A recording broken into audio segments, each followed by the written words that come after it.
안녕하세요. 오랜만에 시간이나 창밖이 훤히 보이는 카페에 앉아 누군가를 기다리며 사연을 쓰고 있어요. 제가 이렇게 사연을 쓰게 된 이유는요. 제가 이제 곧 중요한 일을 앞두고 있는데 이젠 정말 이곳에서 전 남편과의 일을 마지막으로 털어내고 새로운 출발을 하기 위해서입니다. 저의 기가 막힌 이혼 이야기 함께 하시겠어요? 저와 남편은 결혼한 지 9년이 되었고 뱃속에 아기가 자라고 있었어요. 저에겐 축복과도 같은 존재였죠. 9년이란 세월 동안 고생했던 것에 대한 보상과도 같다고 느껴지더군요. 23살, 당시 남자친구였던 남편은 군대를 전역을 하자마자 운 좋게 취업이 되었고 어리고 사랑에 미쳐있던 저는 남편과 서둘러 결혼을 하게 되었죠. 아직 세상과 남자를 모르는 어린 딸과 한 가정을 책임지기엔 어렸던 아들이 서로 결혼을 하겠다는 소식은 부모님들에게 받아들일 수 없는 충격과도 같은 사건이었어요. 양가 부모님들은 저의 결혼을 반대하셨고 저흰 끝까지 결혼을 밀어붙였죠. 결국 시댁에서는 저희의 고집에 백기를 드셨고 친정에서는 끝까지 반대를 하셨어요. 하지만 남편에게 눈이 멀어버렸던 저는 부모 형제를 등지고 결혼을 강행하게 되었고 결국 부모님과 언니 오빠는 결혼식에는 참석해 주었지만 그 뒤론 거의 연을 끊다시피 하고 지냈습니다. 시댁에선 저희를 도와줄 능력이 되지 않았고 저흰 그 누구의 도움을 바라지 않고 오롯이 저희의 힘으로 가정을 꾸려나갔어요. 지금 생각해보면 참 열심히도 살았네요. 23살, 그 어린 나이에 친구도 멀리하고 이 일 저 일 가리지 않고 닥치는 대로 돈만 벌었어요. 그렇게 6년, 이를 악물고 힘을 합쳐 열심히 산 결과 저희에겐 저희 명의의 집이 생겼고 그 집에서 보내는 첫날 밤에 저와 남편은 그간의 세월을 돌아보며 서로를 보듬어 주었습니다. 여보, 정말 고생 많이 했어. 나 같은 놈한테 시집와서 남들 다 놀 때 일만 죽어라 일만 한다고 고생만 했네. 이제 집도 생겼으니 당신은 조금 쉬어. 나만 고생했어? 당신도 같이 죽어라 이래놓고선. 기억나? 우리 왜 결혼해서 원룸에서 처음 시작했을 때 30살 되기 전에 꼭 우리 집 갖자고 했었잖아. 그 꿈 이루기 위해 우리가 얼마나 열심히 살았는데 당연히 기억하지. 와, 그땐 정말 꿈만 같았는데 결국 이뤘어. 그것도 1년이나 빨리 말이야. 당신 덕이야. 당신이 함께 힘내줘서 생각보다 빨리 이렇게 살 수 있었어. 그래서 말인데 이제 당신 쉬면서 임신 준비하는 게 좋지 않을까? 임신? 하긴 더 늦어지면 더 힘들겠지? 그럼 이제부턴 마음 편하게 지내면서 몸부터 좀 만들자. 맛있는 것도 많이 먹고 좋은 곳도 다니면서 말이야. 열심히 살다 보니 29살의 나이가 되었고 조금 여유로워진 생활에 저흰 임신 준비를 하기로 했어요.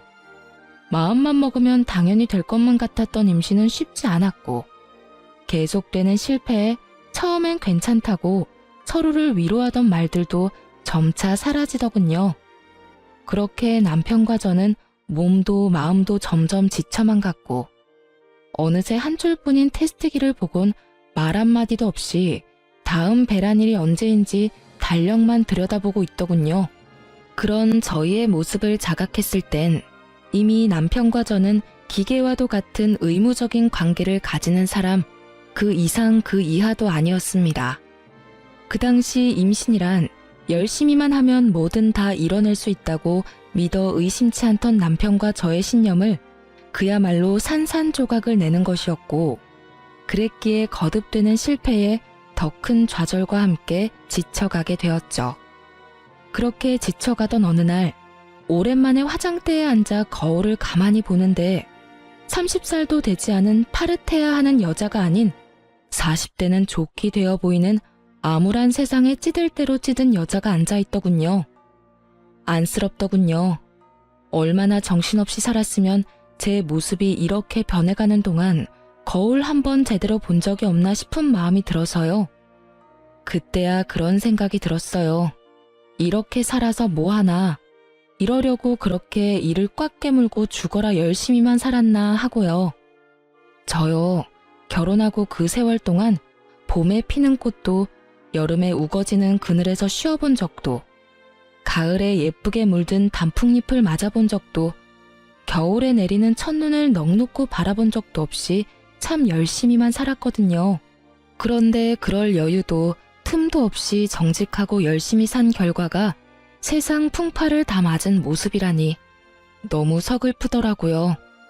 그 순간 그간 한 번도 느낀 적 없던 온갖 감정들이 몰려오며 눈물이 쏟아져 나왔어요. 지나간 세월이 후회스러운 건 아니었지만 제가 너무 불쌍해서 눈물이 멈추지 않더라고요. 그렇게 한참을 울고 있는데 어느새 울고 있는 저를 발견한 남편이 다가오더군요. 여보, 울어? 왜 울어? 무슨 일 있어? 그게 무심코 거울을 봤는데 웬 늙은 아줌마 한 명이 나를 보고 있는 거야. 그게 너무 서글퍼지면서 아깝다는 생각이 확 들더라.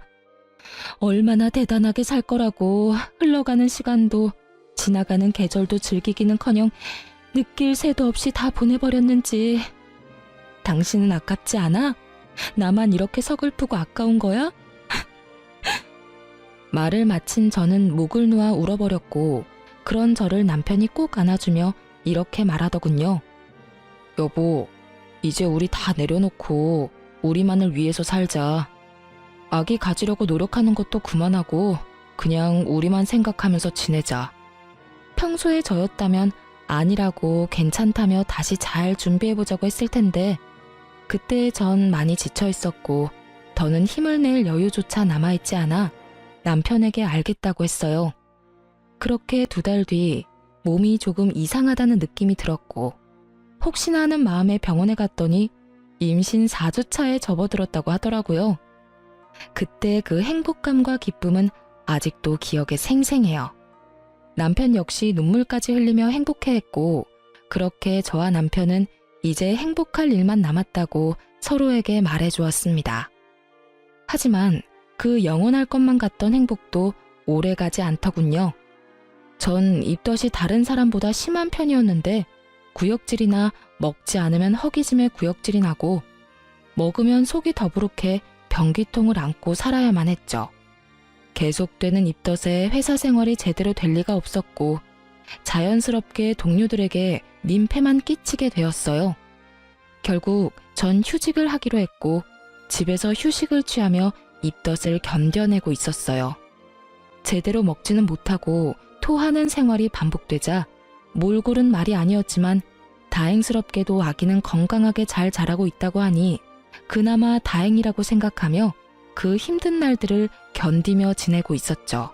전 하루가 다르게 수척해져갔고 이윽고 거울에 비치는 제 모습조차 보기 싫은 지경이 돼버리더군요.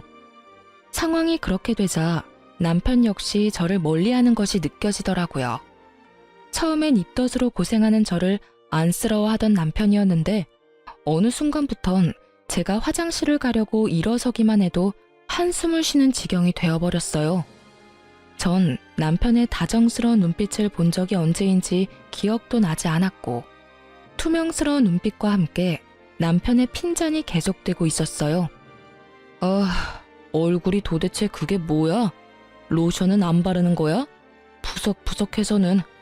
아무리 입덧 때문에 힘들다고 그래도 사람 몰골이 그게 뭐야? 그거 알아? 당신 보고 있으면 내가 다 서글퍼진다고. 이런 식의 핀잔은 말끝마다 이어졌고 다른 것도 아닌 임신 때문에 혼자 고생하는 저에게 이런 언행으로 대하는 남편을 보며 섭섭한 적이 한두 번이 아니었어요. 하지만 남편 역시 회사 생활로 많이 힘들어서 그럴 거라며 이해해주며 남편과 싸우지 않으려고 많이 노력했어요. 사실 싸울 힘도 없긴 했고요.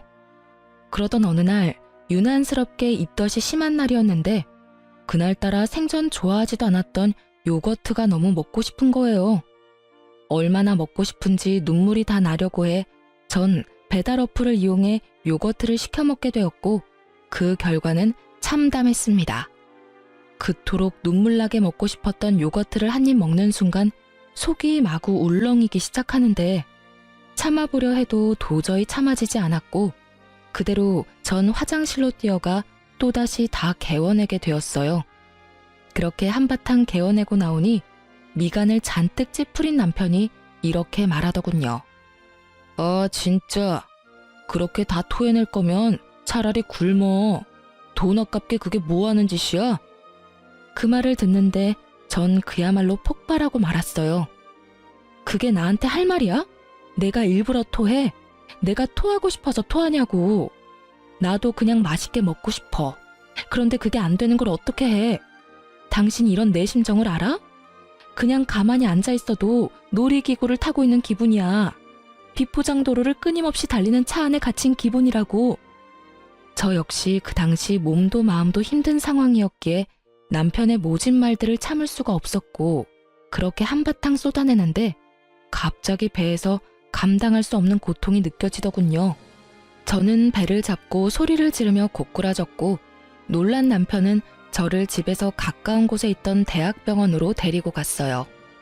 병원으로 가는 내내 아기만 무사하기를 빌고 또 빌었고 병원에 도착해 진료를 해본 결과 천만다행으로 아기는 무사하다고 하더라고요. 하지만 제 몸이 너무 약해져서 병원에서 며칠 안정을 취하며 경과를 봤으면 좋겠다라는 의사 선생님의 권유대로 전 입원을 하게 되었고 남편은 편히 지내라며 1인실을 잡아주었죠. 그렇게 전 병실에 누워 눈을 감고 있었어요. 잠은 오지 않았지만 이런저런 일들로 인해 많이 지쳐있던 터라 눈꺼풀조차 무겁게 느껴져 눈을 뜨고 있기도 힘이 들었거든요. 한참을 잠들지 않은 채 눈을 감고 있는데 병실로 남편이 들어오더니 제 손을 잡고 숨죽여 울기 시작하더군요. 저는 내심 남편이 최근에 말은 모질게 했지만 아직 절 많이 사랑하고 있다는 생각이 들었고 많이 놀랐을 남편을 안심시키기 위해 괜찮다는 말로 남편을 달래주려고 했어요. 그런데 그 순간 남편의 입에서 믿지 못할 말들이 나오고 있더라고요. 여보, 미안해. 정말 미안해. 나 사랑하는 여자가 생겼어. 믿을 수가 없었어요. 사랑하는 여자가 생겼다뇨. 저와 남편이 함께한 세월이 얼만데 그동안 함께한 고생이 얼만데 이제서야 임신도 하고 살만해졌는데 이제와 저 말고 사랑하는 여자가 있다니 정말 믿을 수가 없더군요. 내가 이런 마음 품는 것 자체가 여보한텐 너무나도 큰 상처이고 배신인 걸 너무 잘 알지만 이미 그 여자한테 가버린 마음이 너무 커서 내 뜻대로 되지가 않아. 나 어떻게 해야 해? 내가 어떻게 해야 할까? 난 천벌받을 거야 정말. 말을 마친 남편은 계속해서 울고 있었고 전 저도 모르게 반사적으로 남편의 손을 있는 힘껏 잡아버렸어요. 저의 행동에 제가 잠들지 않았다는 사실을 알아차린 남편은 화들짝 놀라며 저를 바라보았고 전 그 자리에서 벌떡 일어나 남편에게 제가 들은 것이 진실인지 되물어 보았어요. 이게 다 무슨 소리야? 사랑하는 여자가 생겼다니. 당신 이게 다 정말이야? 숨도 제대로 쉬지 못하고 쏟아내는 저의 물음에 남편은 눈물을 떨구며 이렇게 말하더군요. 다 사실이야. 당신한텐 정말 미안한데 나 사랑하는 사람이 생겼어. 남편의 눈물겨운 고백을 듣고 있는데 참 할 말이 없더라고요. 저는 아무 말도 하지 못하고 있었고 그렇게 정막만이 병실을 가득 채우고 있었죠. 그렇게 얼마나 지났을까요?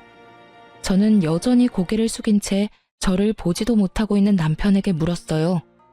그래서 어떻게 하고 싶은 건데? 어떻게 하고 싶길래 당신 입으로 다 밝힌 거야? 그게 당신이랑 이혼하고 그 사람이랑 살고 싶어. 나 이제 그 사람 없이는 안 될 것 같아. 이렇게 말하는 와중에도 남편은 울고 있었고 전 피해자라도 되는 양 우는 남편에게 소리를 질러버렸어요. 울지도 마. 난 지금 당신 우는 꼴도 역겨워서 죽을 것만 같으니까 울지도 말라고. 뭐? 그 사람 없이는 안 될 것 같다고?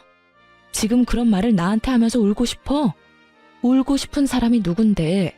당신이 피해자라도 되는 것처럼 울긴 왜 울어? 결혼 생활 내내 저의 이런 모습을 본 적 없었던 남편은 깜짝 놀라 아무 말도 못하고 있더군요. 전 벙어리가 되어버린 남편의 멱살을 잡고 흔들며 절규를 하기 시작했어요. 이 미친놈아, 이혼을 하고 싶다고? 그러면 뱃속 아기는? 나는 둘째치고 뱃속의 아기는 어떻게 할 거냐고. 네가 이러고도 인간이야? 네가 이러고도 사람이냐고. 저의 절규는 계속되었고 남편은 여전히 아무 말도 하지 못하고 있더라고요. 그 순간 남편의 휴대전화가 울렸고 휴대전화를 확인하는 남편의 눈빛이 갈피를 잡지 못하고 흔들리기 시작했어요. 전 직감적으로 상간녀라는 것을 알았고 제가 그 자리에서 죽는 꼴을 보기 싫다면 당장 전화를 받으라고 했어요. 제 말에 남편은 망설이는 듯 하더니 통화 버튼을 눌렀고 그 순간 저는 남편의 휴대전화를 빼앗아 스피커 버튼을 눌러버렸어요. 자기야, 놀라지 마. 나 임신했어. 테스트기가 두 줄이길래 병원에 가보니까 임신이래. 나 너무 좋아서 눈물이 다 나는 거 있지? 어쨌든 나 지금 집인데 빨리 좀 와줘. 상간녀는 울고 있더군요. 환희에 찬 기쁨의 눈물을요. 상간녀의 임신 소식이 병실을 가득 메우고 남편의 얼굴엔 순간이었지만 화색이 돌더군요. 하지만 그것도 잠시. 남편은 제 눈치를 살피며 표정이 굳어져 갔고 상간녀의 빨리 와달라는 말과 함께 전화는 끊겨버리고 말았어요. 다시 찾아온 정막. 남편은 안절부절 못하며 제 눈치를 살피기 바쁘더니 조심스럽게 입을 떼더라고요. 여보, 나 잠시만 나갔다 올게. 진짜 아주 잠시면 돼. 조심스러운 말과는 달리 행동은 재빨랐고 빠르게 사라지는 남편의 뒷모습을 보며 전 그 자리에서 쓰러지고 말았습니다. 다시 정신을 차려 눈을 떴을 땐 혼자였고 제가 일어난 것을 확인한 간호사분이 담당 의사 선생님을 불러오시더군요. 산모님, 괜찮으세요? 정신이 드세요? 그 걱정스러운 눈빛과 물음들을 듣는 순간 눈물이 터져나왔고 전 괜찮다는 말도 하지 못한 채 울어버렸습니다.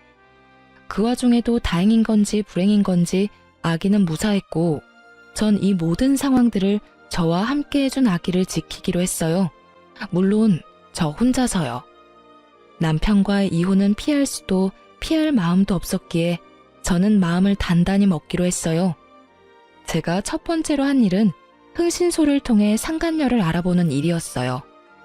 남편이 꽁꽁 숨기고 있는 그 여자가 어떤 여자인지 궁금해 미칠 지경이었으니까요. 며칠 뒤 흥신소에서 연락이 왔고 상간녀에 대해 알려주더라고요. 상간녀는 남편이 군대 가기 전 잠시 다녔던 대학에 함께 다니던 친구였는데 얼굴도 예쁜데 집도 부자여서 유명했다고 하더군요. 그 당시 남편을 좋아하는 여자가 있다고 들었던 것이 떠오르며 그 여자가 상간녀였음을 깨달았죠. 대학 졸업도 하지 못한 남편이 왜 대학 모임까지 나가게 된 것은 모르겠으나 알아본 바론 두 사람은 대학 동창회 모임에서 다시 재회해 그날 이후부터 만나기 시작했고 그 만남의 시점이 제가 임신한 직후라는 것을 알게 되었죠. 여기까지도 놀라운데 더 놀라운 사실이 기다리고 있더군요. 남편과 상간녀는 이미 살림도 차린 상황이었는데 그 집은 상간녀가 마련한 집으로 그야말로 저만 물러나준다면 모든 것이 다 해결되는 분위기라는 것이었어요. 심지어 남편은 상간녀와 본격적인 만남을 시작하며 회사까지 그만둔 상태였고 그런 남편에게 상간녀는 투자를 해주어 현재 남편은 돈 걱정 없이 사업 준비를 하고 있는 상황이라는 것까지 알게 되었죠. 그쯤 되니 궁금해지더군요. 상간녀에게 향하는 남편의 마음은 연심인지 욕심인지. 그것이 뭐든지 간에 저의 비참한 마음은 같았고 그럴수록 저는 더욱 강해졌어요. 태어난 지가 언제인데 얼굴도 비추지 않던 남편은 웬일인지 다 늦은 밤에 집으로 들어오더군요. 남편의 표정, 숨소리, 손짓, 발짓. 그 모든 것들이 오늘이 우리의 마지막이라는 것을 보여주고 있었고 이윽고 남편의 입에서 이런 말이 나오더라고요. 여보, 우리 이혼하자. 이혼하자는 마당에 여보 소리는 잘도 한다. 내가 아직 당신한테 여보이긴 해? 그렇게 비꼬지 마. 나 마지막까지 당신이랑 얼굴 붉히고 싶지 않아. 참, 그러면 지금 내가 웃어야 해? 당신 마음 편해지라고 미친년처럼 하하호호 웃어줘야 해? 그런 말이 아니잖아. 나는 그저 좀 더 이성적으로 대화를 하자는 말이었어. 당신 보니까 내 욕심이 과했네. 아, 우리 이혼하자. 당신이 이혼만 해주면 이 집을 포함해서 그동안 모은 재산은 당신 다 줄게. 이거 말고 그 사람이 당신한테 따로 위자료도 두둑하게 챙겨준다니까 제발 이혼만 해줘. 그래, 하자 이혼. 얼마나 줄지 기대할게. 그런데 나 한 가지만 물어봐도 돼? 당신은 우리 아기는 안 궁금해? 그 충격을 받고 무사한지, 무사하다면 앞으로 어떻게 할 예정인지, 낳을 건지 어떻게 할 건지 그런 건 궁금하지도 않아? 전 진심으로 궁금해서 물었고 남편은 저의 물음에 표정 하나 변하지 않고 이렇게 대답하더군요. 무사하단 이야긴 병원에 전화해서 들었어. 그리고 앞으로 어떻게 할지는 궁금해하면 뭐해? 내가 낳아서 키울 수 있는 것도 아닌데. 당신이 잘 생각해서 알아서 결정하겠지. 잘 생각해서 잘 결정해. 그게 어떤 결정이든 난 당신 의견 존중하고 응원하니까. 똥 같은 소리를 참도 정성껏 짓거리고 있더군요. 전 그런 남편에게 상간녀 소송도 진행 중이니 그런 줄 알라는 말을 마지막으로 집 밖으로 내쫓아 버렸어요. 더는 그 면상을 보고 있기도 힘이 들었거든요. 그렇게 저희는 이혼을 하게 되었고 전 우리의 젊은 날을 갈아샀던 집과 남편이 상간녀에게 받아온 3억과 함께 상간녀 위자료까지 따로 받을 수 있었어요. 이혼이 확정된 날, 전 계획했던 대로 상간녀의 본가로 찾아가 상간녀의 아버지를 만났습니다. 조사를 통해 알아본 바론 상간녀의 부모님은 전 남편이 유부남이었던 사실을 모르고 있었고 받을 거 다 받아낸 저는 상간녀가 밖에서 무슨 짓거리를 하고 다니는지 그 부모님께 다 알릴 계획이었던 거죠.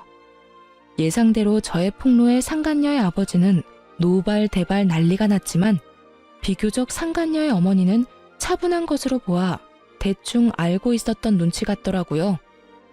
누구신데 우리 딸에 대해 할 말이 있다고 하시는 건지요? 아, 제 소개가 늦었네요.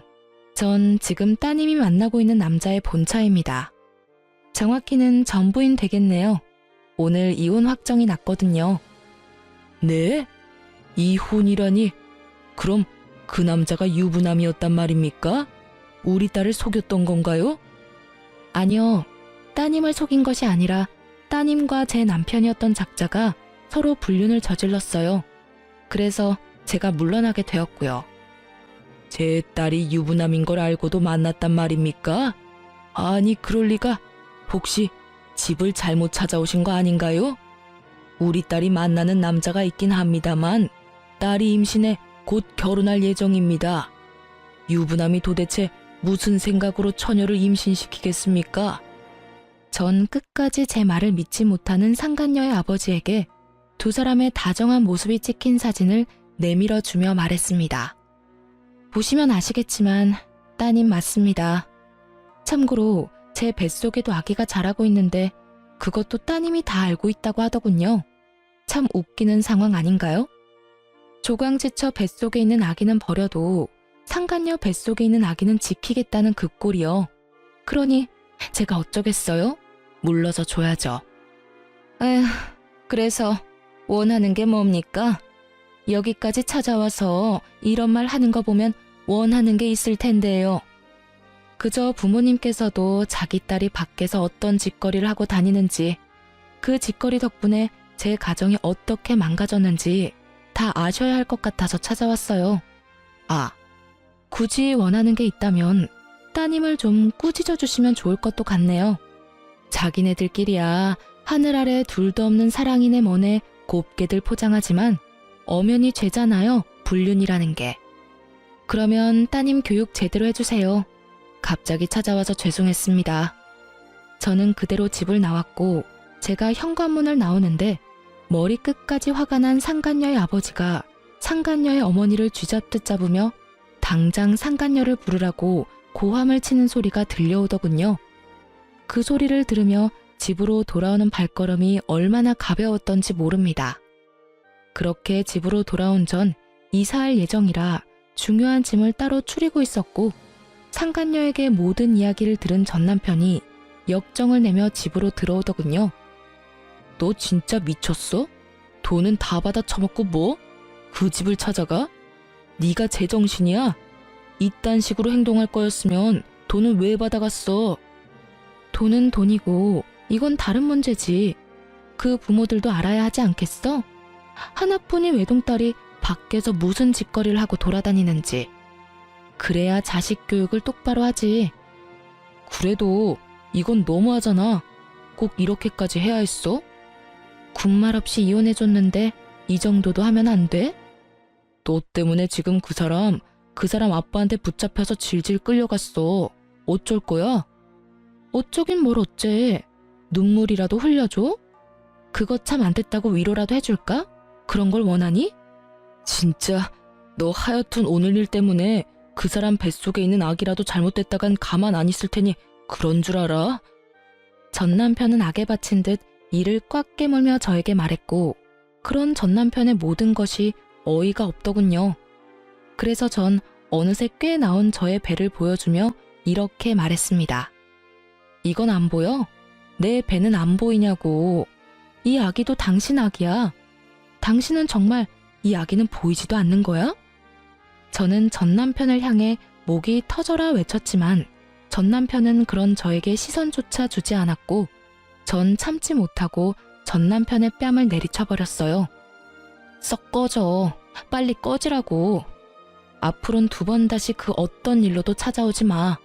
한 번만 더 찾아오는 날엔 당신하고 그 여자 얼굴 온 세상이 알도록 인터넷에도 다 퍼뜨려버릴 테니까. 알겠어? 제 말에 남편은 저를 한번 흘겨보곤 나가버렸고 그 후론 전 남편이 찾아오는 일은 없었습니다. 한바탕 소란이 지나간 후 기다리고 기다리던 이삿날 아침이 되었고 제 소식을 어떻게 안 것인지 그간 연락을 끊고 살았던 엄마와 언니 그리고 오빠까지 집으로 찾아왔더군요. 저를 본 엄마는 저의 등짝을 때리며 우셨고 그런 엄마를 언니와 오빠는 말려주며 그저 저를 꼭 안아주었습니다. 이거사, 이게 뭐야 도대체. 그러게 그렇게 말렸거늘 고작 이런 꼴이나 당하려고 이런 꼴이나 보이려고 가족들 다 버리고 나갔던 거야? 엄마, 그러지 마. 막내 임신 중이라잖아. 배 안 보여? 그래 엄마, 진정 좀 해. 몇 년 만에 보는 건데 애를 때리긴 왜 때려? 9년 만에 듣는 가족들의 목소리에 하염없이 눈물이 나더군요. 많은 감정이 섞인 눈물이었지만 가장 큰 감정은 당연히 미안함이었어요. 그렇게 가족 마음에 못을 박았으면 잘 살기라도 했어야 했는데 9년 만에 보인 꼴이 그런 꼴이라 죄송하고 미안하더라고요. 그렇게 한참을 울던 저희 가족은 감격스러운 재회는 잠시 미루고 이사를 서두르기로 했어요. 이삿짐 직원분들이 오셔서 더는 재회의 기쁨과 슬픔에 젖어있을 틈이 없었거든요. 그렇게 부른 배를 부여잡고 바쁘게 움직이고 있는데 육설과 함께 전 시모가 저에게 다가오고 있더라고요. 야, 이 미친년아. 네가 내 아들 앞날을 망쳐놓고 무사할 줄 알았어? 이러면서 제 머리채를 잡는데 그 순간 빈혈기가 돌며 별이 다 보이더라고요. 전 시모의 흥분은 극에 달해 있었고 저에 대한 원망과 함께 욕설들은 끊임없이 쏟아져 나오고 있었어요. 너 때문에 내 아들이 쫄딱 망하게 생겼어. 네가 그 집 찾아가서 다 말하는 바람에 내 며느리도 내 아들도 그 집에서 쫓겨나 버렸다고. 그게 어떻게 잡은 기회인데 네 년이 다 책임져. 다 책임지라고.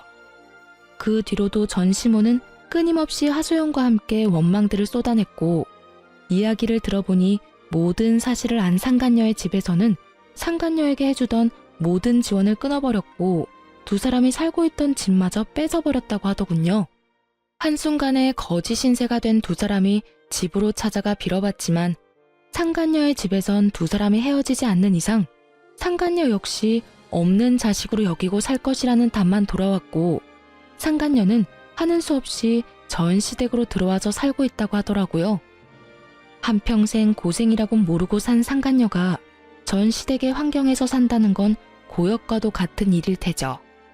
그렇게 한참을 쏟아내던 전시모는 급기야 저에게 돈 타령까지 하기 시작했어요. 네가 다 이렇게 만들었으니 네가 다 책임져. 돈이라도 내놓으라니 말이야. 네가 받아간 거 다 내놔. 그 순간 잠시 이삿짐 차에 갔던 식구들이 돌아오고 저의 모습을 발견한 엄마가 달려와 전시모의 손을 낚아채 있는 힘껏 밀어버렸어요. 이 여편네가 감히 누구 머리채를 잡아? 정신 나갔어? 어디서 내 딸 머리를, 그것도 임산부를. 네가 제정신이야? 당연히 이삿짐 센터 직원인 줄 알았던 엄마의 등장에 전시모가 당황한 기색이 역력하더군요. 그랬겠죠. 한평생 가족에게도 버림받았다며 저를 알게 모르게 무시했던 전시모였는데 이렇게 든든한 가족의 등장에 당황스러울 법도 했겠죠. 전시모는 바닥에 고꾸라진 채로 우리 가족을 차례로 훑고 있었고 화가 머리끝까지 난 언니가 자신의 직업이 경찰이라고 밝히며 이렇게 말하더군요.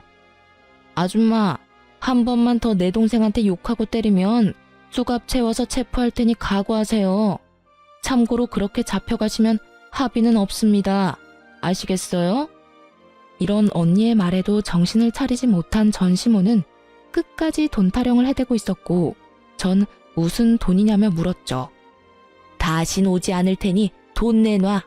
돈만 주면 오라고 해도 안 올 테니. 무슨 돈을 달라고 이 난리세요? 그걸 몰라서 물어? 이 집 팔았으면 돈이 있을 거 아니냐? 엄연히 그 돈에 내 아들 목도 있는데 왜 모른 척을 하니? 그거랑 이혼할 때 받아간 3억, 그것도 내놓거라. 정말 뱃속의 아기만 아니었다면 욕이라도 실컷 해주며 있는 힘껏 한 대 때리고 싶더라고요. 다른 것도 아닌 위자료 내놓으란 말을 당당하게 하는 전시모의 모습을 보는데 화가 머리끝까지 나며 어이마저 없더군요. 아줌마, 잘 들어요. 그 돈은 내 뱃속에 있는 이 아기의 몫이자 내가 23살부터 이때까지 단 하루도, 단 1분도 제대로 쉬지 않고 열심히 살았던 날의 몫이자 하루아침에 배신당하고 갈기갈기 찢어져 버린 내 마음의 상처에 대한 약값이에요. 그러니까 절대 한 푼도 줄 생각 따위 없어요. 정 그 돈이 탐나고 갖고 싶으면 소송을 거세요.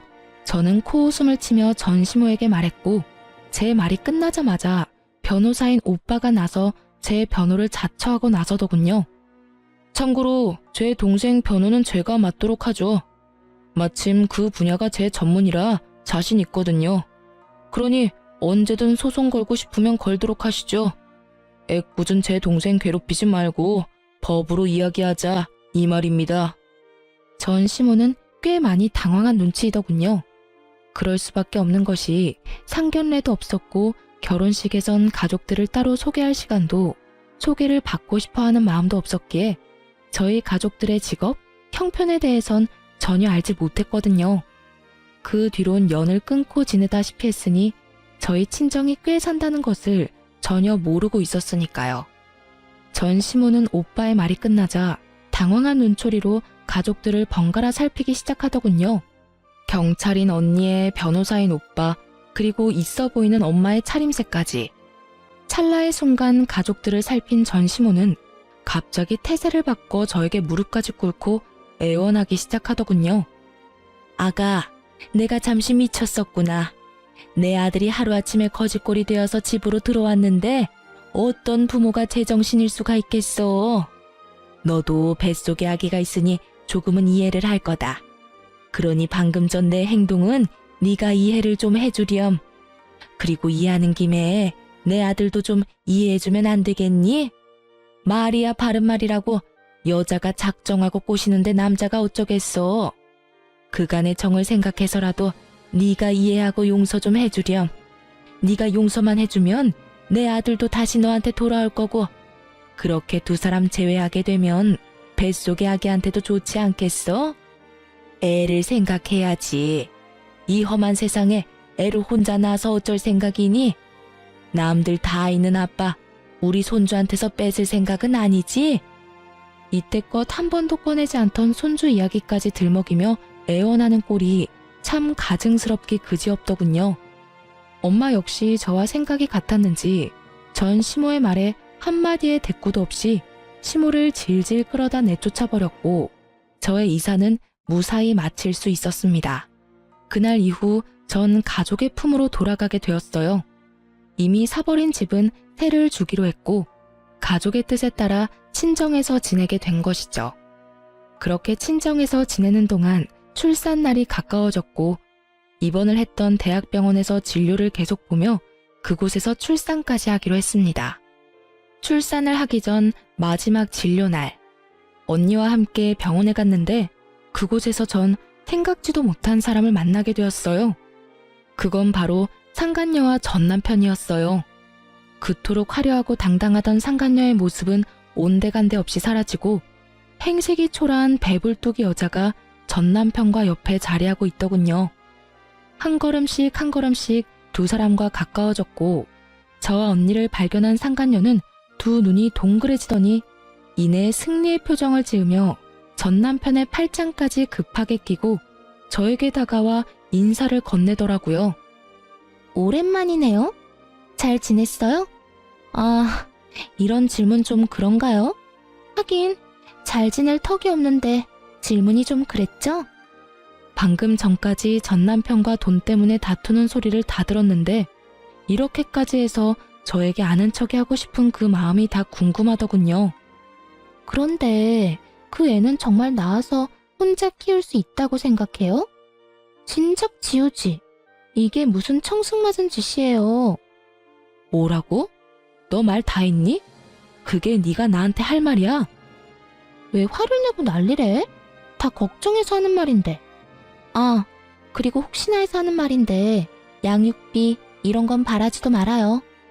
하긴 뜯어간 돈 많으니 양심이 있으면 양육비 달란 말은 못하겠지. 상간녀는 어떻게 해서든 제 속을 긁고 싶어 안달인 듯 했으나 전 도발에 더는 넘어가지 않았고 상간녀를 위아래로 훑어주며 이렇게 말했습니다. 그게 걱정이어서 굳이 반가워하지도 않는 사람한테 인사까지 한 거야? 하긴 꼴을 보아하니 걱정이 되긴 하겠다. 양육비 줄 능력도 처지도 안 되니까 말이야. 나 양육비 달라는 말 할 생각도 없으니까 그런 걱정은 넣어두고 사랑으로 가진 애 잘 낳아서 찢어지게 가난한 집에서 잘 키워봐. 난 댁들 덕분에 가족도 다시 만나 잘 지내고 돈도 많아서 양육비 걱정은 없거든. 제 말에 상간녀는 미간을 찌푸리는가 싶더니 이내 코웃음을 치며 비아냥대기 시작하더군요. 참 좋기도 하겠네요. 남편도 뺏겨서 애도 혼자 낳고 혼자 키워야 하는 마당에 좋다고 웃는 꼴이 참. 어떤 면에선 참 대단하기도 하네요. 상간녀의 비아냥거림에 제가 반격을 하려는 순간 어느새 제 곁으로 온 담당 의사 선생님이 제 어깨에 손을 두르며 언니에게 이렇게 말하는 것이 아니겠어요? 초영, 여기서 뭐 하세요? 무슨 일 있어요? 표정이 왜 이렇게 안 좋아요?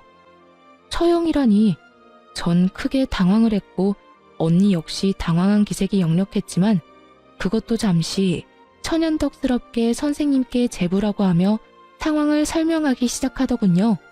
언니의 설명을 들은 선생님은 제 어깨를 잡은 손에 힘을 주며 말을 하더군요. 아, 아직 소식 못 들으셨나 봅니다. 저 이 사람하고 결혼 약속했어요. 식은 아직이긴 한데 출산하고 몸 추스르는 대로 결혼식 올리려고 하고 있어요. 원하신다면 청첩장 나오는 대로 보내줄 테니 와서 자리를 빛내주는 것도 좋을 것 같네요. 언니 못지않게 선생님은 천연덕스럽게 연기를 펼쳤고 선생님의 말에 이때껏 입 한 번 떼지 않고 있던 전 남편이 저를 향해 말을 하더군요. 여보, 이게 다 사실이야? 당신 이 남자랑 결혼했어? 혼인신고라도 한 거야? 전 남편의 말이 끝나자마자 여보라는 단어에 발끈한 상간녀는 제가 무어라 답할 새도 없이 전 남편을 쥐잡듯 잡기 시작하더군요. 당신 지금 뭐라고 했어? 여보? 누구 보고 지금 여보라고 하는 거야?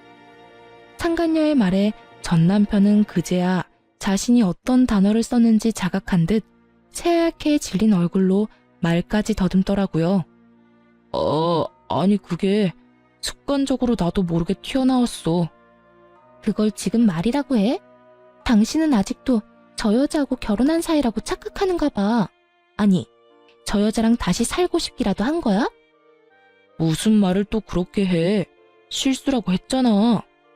실수라고? 그래, 그건 실수라고 치자. 그런데 당신이 왜 저 여자가 결혼한 사실에 화를 내? 왜 간섭하냐고. 그건 나도 놀라서 그랬지.